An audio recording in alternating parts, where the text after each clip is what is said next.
welcome to our viewers and listeners to the Sandra Day O'Connor Institute Emerging Leaders Network Civics for Life podcast. Today we have a very special guest, Vermont Governor Phil Scott. Governor, thank you so much for being with us today. Well, thanks very much for having me on, Jonathan. Governor Scott, you were elected governor of Vermont in 2016 with 52% of the vote, and then you were reelected by an even wider margin in 2018. Before that, you were lieutenant governor of Vermont, and before that, a state senator for 10 years. So thank you again for joining our program. Well, thanks again for having me on. Yeah, we have 2-year terms here in Vermont, as well as in New Hampshire, so we run for office quite often. Yeah, seems to be. And you have a fairly large state legislature, too, just like New Hampshire. Not as big as New Hampshire. We have 150 members in the House and 30 in the Senate. Okay, very good. Well, our first question is, how were you able to win election in the first place as a Republican in Vermont, heavily blue state? What do you think was the key to your cross-party appeal, and what has your tenure been like so far? You know, it's an interesting question because I get asked that a lot throughout the country because we're known as a very blue state, and having a Republican as governor is fairly unique. I'm the only statewide Republican office holder in the state. The majority in the Senate and the House are Democrats as well. So I think Vermont is a little bit different in some respects. Very small. They get to know you. It's up close and personal. They have to appreciate what you stand for. They have to trust you. They have to know you. And in some respects, it's like being a mayor of a mid-sized city, if you can imagine that, because we have 626,000 people in the state. I've lived here my entire life thus far, had a business here, a successful stock car racer, and then got into politics. So they've had the opportunity, again, to get to know me. I'm blue collar, came from a blue collar community of Barrie, surrounded by the economy of the granite industry. So I grew up with a family of modest means, and I think it does build your foundation. Mm-hmm. Mm-hmm. Excellent. So do you think there's any common thread that links you and other what I would call crossover governors? You have Republican Charlie Baker in Massachusetts, Larry Hogan in Maryland, or even Steve Bullock in Montana. What do you think America can learn from folks like you who've managed to reach across the aisle? Well, I think you have to be yourself, first of all, and be comfortable with that. And I'm very comfortable with that. I didn't run for office to satisfy my ego or to attain power. I actually ran for office because I thought we were in need of something, and I believe that it was a focus on the economy.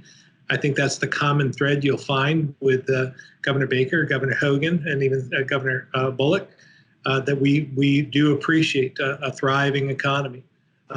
Fairly moderate on social issues. We're a very independent state. We like our freedom. We're very compassionate in some respects. But when you go back, we're industrious. We're hardworking. And I think that Vermonters appreciate that. Again, when they get to know you, trust you, and you follow through on your commitment, and be able to admit when you're wrong, because I make mistakes every day, and I'll admit when I'm wrong about something. And I think the honesty is something people appreciate. Mm-hmm. Mm-hmm. I can definitely see that. And so you mentioned social issues. Just briefly, have you had any kind of tension with the National Republican Party because of your stance on some of the social issues? Well, no, I wouldn't say that. In a lot of respects, I believe, like take the Republican Governors Association, for instance. I attend many of their meetings. They've helped me along the way become elected. And they just want to get you elected. So they don't get involved with trying to cater or tailor your message to your constituents. They're just trying to allow you to be you and let them get to know you. And I think that that's meaningful from my perspective. I get pushback from the more conservative members of the party, both here in Vermont and nationally. I mean, that's to be expected. Mm-hmm. But again, I try and do things. I do things that I feel are right, and that's the bottom line for me. Is if I'm comfortable, and I can wake up the next day and look myself in the mirror and think that I did the right thing for the right reasons, I'll live with the consequences. I don't have to be governor. I want to be governor, and we're doing a pretty good job here with my team. But it wouldn't be the end of the world. I mean, it's not worth sacrificing my integrity to be something I'm not. Right. Right.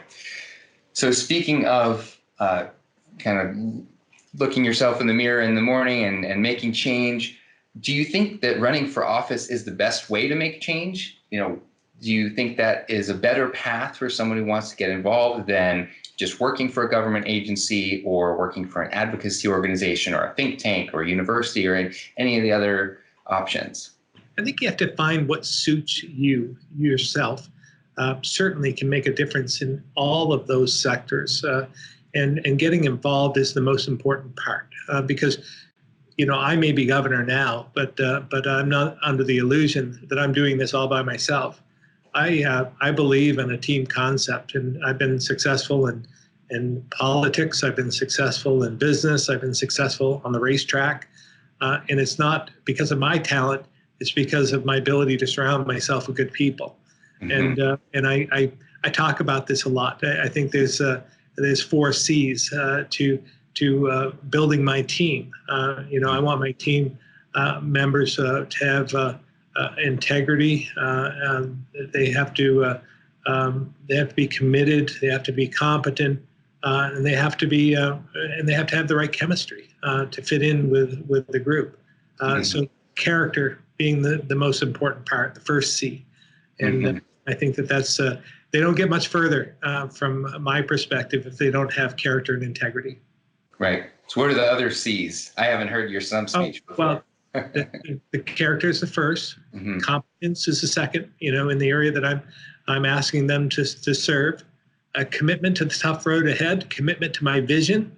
I think that's important as well. It's not a 9-to-5 job, but the 4th C is that chemistry, and we see it whether it's in business, in the boardroom, on the field, and in sports. You can have all the talent in the world on your team, and you'll never arrive at success if you don't have the right chemistry. Right. It's just a gut feeling you have about building your team. So again, making sure that you give credit where credit's due, surrounding yourself with good people, and not be under the illusion. Don't believe your own magic. It's not all about you. It's about what you bring together and what you can bring when you have common goals. Mm-hmm. Excellent. What policy areas or other leadership experience that you've had do you think Vermont has to teach the rest of the country? Well, again, our motto is freedom and unity, and freedom, independence is something that's important to Vermonters. You have to have self-responsibility. You have to be, again, that independence comes through, and I think that's important. I also try and promote civility and respect. We may not agree, we probably won't agree on every issue, but I try and take the time to listen to others, regardless of their perspective, because I can learn something from you. I learn something every day, and I think it's important to listen and do so, with respect, because we have to. If we lose that, which we're in danger of throughout our country, I see that the lack of respect, the lack of civility, this partisan divide grows deeper and deeper. It's about the next election. It's about us versus them, and I think that there's always ways to work together. And I've made my life on that aspect, trying to find common interests, common goals, and then work to try and succeed together. Mm-hmm. Right. That's a great segue into my next question is the question of civility versus toxicity in public discourse. It seems like that is on the rise. And so what do you think we can do about it when that seems to get people riled up and engaged? You know, the negative ads are effective. So what's our best response to that? Here at the O'Connor Institute, we are heavily invested in promoting civil discourse. Yeah. Act appropriately yourself. You know, think about who's watching you. Be a better role model. I've seen that again. I have many young fans as a stock car racer in my life, and I know they want to be just like me. And I have a responsibility to act appropriately because if they want to be just like me, I don't want them to have that toxicity. I want them to be respectful and civil. Mm-hmm. And I've never run a negative campaign in my entire life. I've run every 2 years. I've been in office now for 20 years, 10 elections. Never, ever once have run a negative ad. I try and talk about what I bring to the table, rather what my opponents cannot. And I think that's important to do. You know, it would be unfortunate to lose an election due to a negative ad. And I've had a number of them over the years run against me with negative ads. And my biggest disappointment would have been to lose due to that, not telling the truth. And but fortunately, I've been able to persevere. I think it's a lesson for many that you can win. You can win with a positive message. You can win when you're above board. And just, again, talk about what you can do, what you bring to the table, or rather than what your opponent cannot. Mm-hmm. Mm-hmm. Excellent. So that leads to, again, our next question of recommendations you have for younger people. Be a role model. Be the bigger person. Sounds like that would be one of your recommendations. But what else would you say to the next generation who wants to get involved in public service but maybe doesn't know where to start? Yeah. Well, again, I don't think it can be overstated how important it is to be a role model, because regardless of your age, from the youngest to the oldest, it's never too late to be a better person. And it's never too late to recognize that somebody's watching you and wants to be just like you. So just remind yourself of that each and every day. As well, just get involved. There's so many opportunities to get involved. Find what suits you. Run for office if you can. Your local school board, zoning board, great start. I went to our town meeting last March and went to the ballot and saw that there were many, many uncontested races, as well as many open ballots. That there wasn't anyone running for the office being listed, which is really, really unfortunate. So I think there's plenty of opportunity, but again, take the time you don't have all the answers. You're never going to have all the answers, but you can learn again from one another and take that next step. Doesn't mean you have to lose yourself, but just recognize that you can evolve, you can change. Your positions might change as well with that education. Mm-hmm. Yeah, you mentioned the running for local office, things like school board. I've talked to a number of people who've said things like, I could never run for office. I don't want to put my family through that. You know, my entire life will be under the microscope and it's so nasty out there. You know, I ran for office here in Arizona and that didn't happen to me, but I was running for kind of more obscure position. So do you think that's a legitimate concern? What would you say to those folks?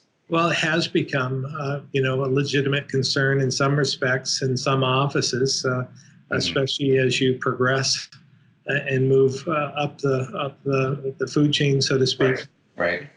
I think it's unfortunate, but you can't succumb to that.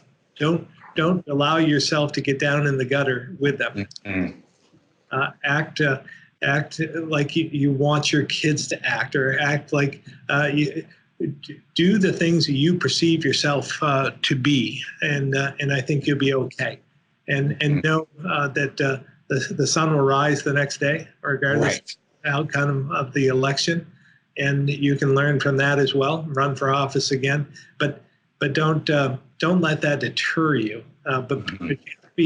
But you have to be wary of that because it can be used against you. You have to let it like Teflon, let it slide off you, and then move on.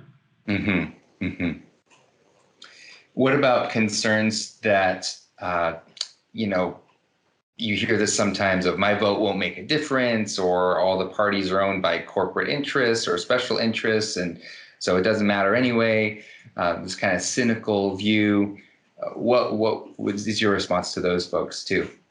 I've seen many legislative races in particular in our state won or lost by one vote, not just one, but a dozen over the last number of years.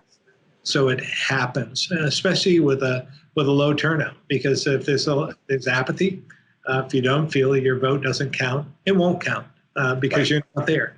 Right. We all have a responsibility to step up and exercise that right, because if we don't, then the outcome will be just as you perceive it to be, and you won't have the candidates you want.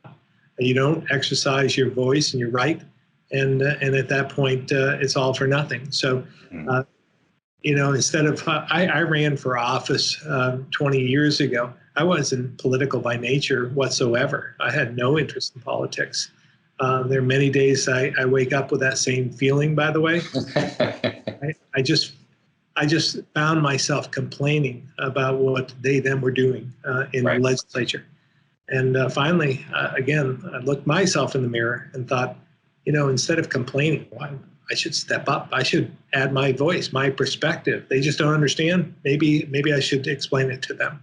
And I ran for office, and I think that was again a valuable experience, as well as it reinforced the fact that you can make a difference even if you're in the minority. I've never served in the majority ever in my political life, but I've always been able to accomplish things by reaching across the aisle, finding common ground, and again treating others with respect and civility. I do it on the racetrack, and I become a successful driver, won a lot of races in my time, but I'm a clean driver, and so you get what you give, and I believe that I've received some lifts over the years because of the way I treat others. Can you tell us a little bit more about your racing career, and that seems to have really affected kind of the way you look at things? Yeah, you wouldn't think that racing was popular in a state like Vermont, but it's very popular. It's one of the highest attended events, sporting events in the state. Wow. And I grew up in a small blue-collar community. My mom used to bring myself and my two brothers to the racetrack. My dad was a disabled World War II vet, was double amputee, so he couldn't go. And my mom used to bring us on Thursday nights. And it did have a lasting effect on me, as well as my mom's the big race fan. She still is. Lives near Daytona in Florida, and she moved specifically because of the racetrack. So it's literally in my DNA. And unfortunately, my dad passed away when I was 11.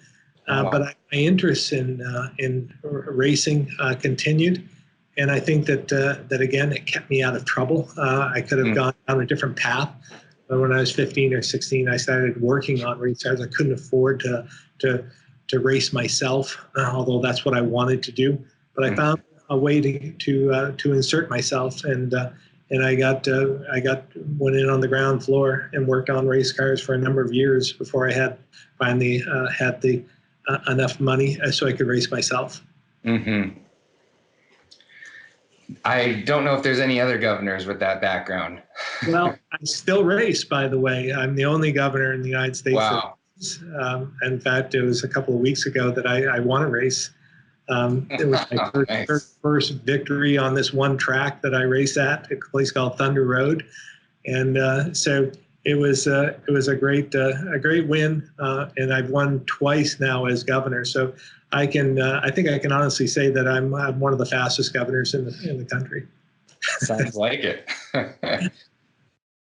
So looking forward in terms of, I'll split this into two questions. So the year 2040 is when most millennials will have presumably reached the peak of their careers. So what do you want your personal legacy to be like in year 2040? And what do you want the country to be like in that year?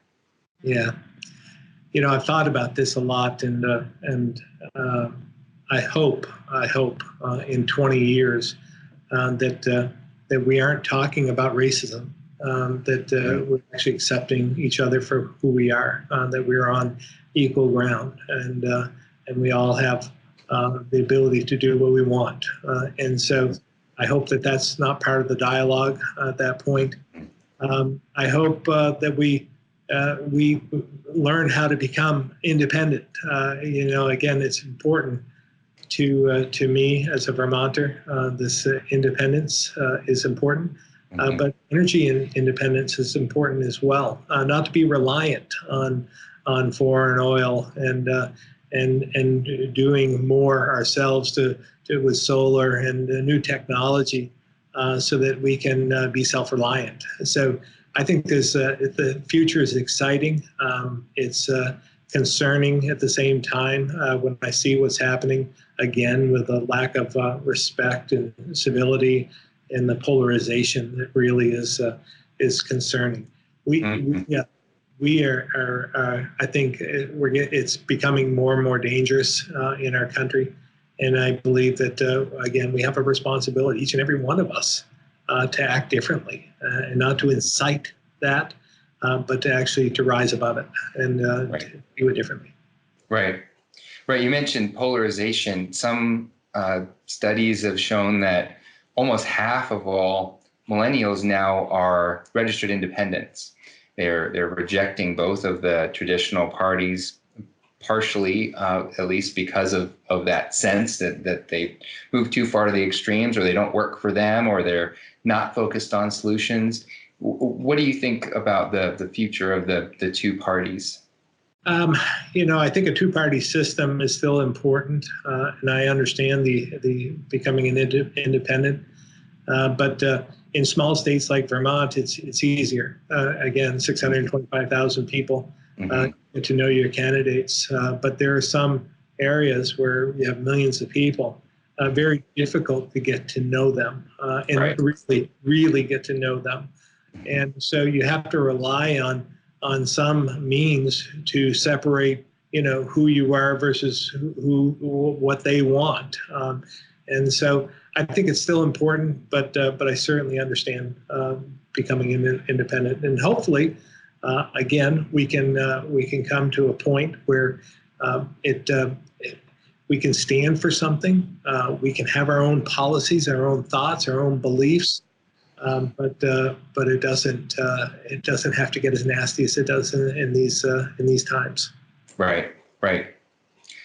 Now, our last question is about our founder, Justice Sandra Day O'Connor. So what do you think was Justice O'Connor's role in American history and legacy, and what can we learn from her example? Well, again, I think it can't be overstated, the importance of her appointment. It was by President Reagan, appointed the first woman to the court. And I think that was a monumental moment, and something that, again, I come from a family of strong women. In my mom and my aunts, very strong in their beliefs, in their actions, and I've tried to. That broke the glass ceiling in a lot of respects, and I've tried to do the same here in Vermont. And I'm very proud of a number of steps we've taken. I have about 50-50 in my extended cabinet, in male versus female. As well, I appointed my first appointment to the Supreme Court here in Vermont. I appointed a female justice, which which was the third of five. So there's the majority of the bench is made up of females in Vermont on the Supreme Court. So I'm very proud of that fact. And again, hopefully in 2040, we're not talking about this issue either. It'll just be commonplace. It won't be an issue. It'll just be something that we practice each and every day. Mm-hmm. Mm-hmm. Well, that is a great vision that we can all hope for and work toward. So thank you so much, Governor Scott, for joining us on the program today. So appreciate your time, and you're a great role model for anyone looking to get into public service. So thanks for all you do. Well, thanks very much, and thanks for the Institute for highlighting this issue, as well as just understanding that we have a long ways to go. And the good news is it's in our control. We can do something about this. But we have to again act appropriately ourselves. So thanks for being a role model yourself. Thank you. And to our listeners, be sure to check us out and subscribe to our podcast if you're not already subscribed at o'connoreln.org. Thanks again, Governor.